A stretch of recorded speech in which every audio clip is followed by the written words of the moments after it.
Sprīdīšu sveiciens visiem!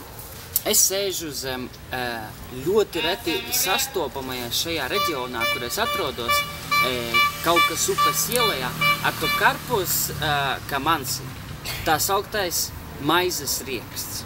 Ļoti bieži tas tiek sajaukts kopā ar maizes augli, kas ir principā pilnīgi identisks. Gan koks, gan lapas kokam, gan arī augļi no ārpuses. Atšķirība ir iekšpusē.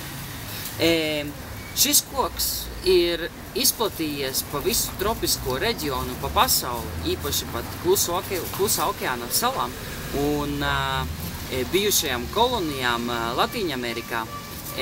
1700. gados, kad kapteinis Kuks ceļoja pa pasauli, pa Kluso okeānu, taisīja ekspedīcijas un meklēja jaunas zemes, jaunus augļus, jaunus dzīvniekus, jaunas civilizācijas. Un, kad to atklāja, viņi nosauca šo augli par maizes augli un maizes riekstu, jo tam ir tāda saldabīga garša, kas garšo mazliet pēc starp kartupeli un maizes mīklu. Šis auglis izskatās šādi. Šis ir ļoti maziņš, zaļš eksemplārs.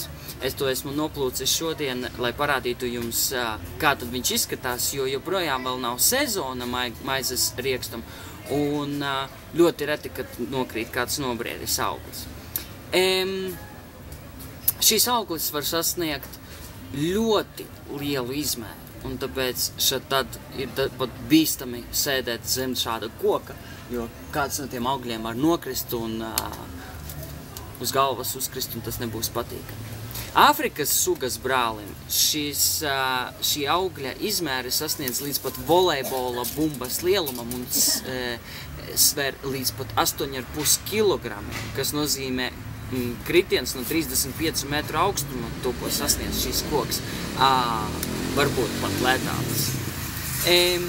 Šīs auglis ir ļoti reti dzirdēts, īpaši pie mums. Neviens nekad nav runājis, televīzijā nerādās šādi augļi, veikalos netirgojās šādi augļi, bet tā ir ļoti stabila diēta ļoti daudzām valstīm, īpaši Klusā okeāna reģionā, īpaši Filipīnās, no kurienes šis auglis ir nācis, un Malaizijā.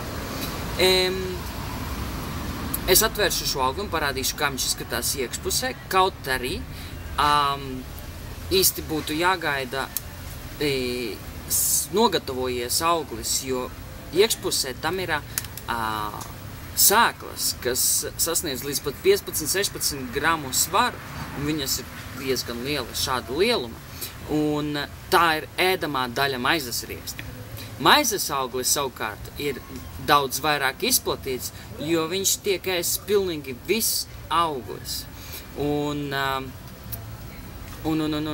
ir daudz vienkāršāk kultivēt to maizes augli nekā maizes riekstu tādā ziņā, ka tam ir ļoti daudz lielāks daudzums pārtikas vielas iekšā.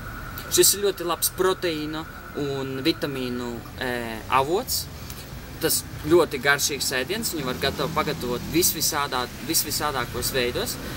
Es esmu iemācījies viņu gatavot augstas spiediena katlā, kur tiek sagatavotas tās sēklas pusstundas laikā, un pēc pusstundas tos nomizo, un tad var arī sacept tos kopā ar rīsiem, ar olām, pievienot rīsiem ar kokosriekstu pienu, un tāds tipisks piekrastes ēdiens. Es atvēršu šo augli, lai jums parādītu, kā viņš izskatās iekšpusē. Tad mēs redzēsim, cik tas sēklas ir lielas šādam maziņam, zaļam auglim.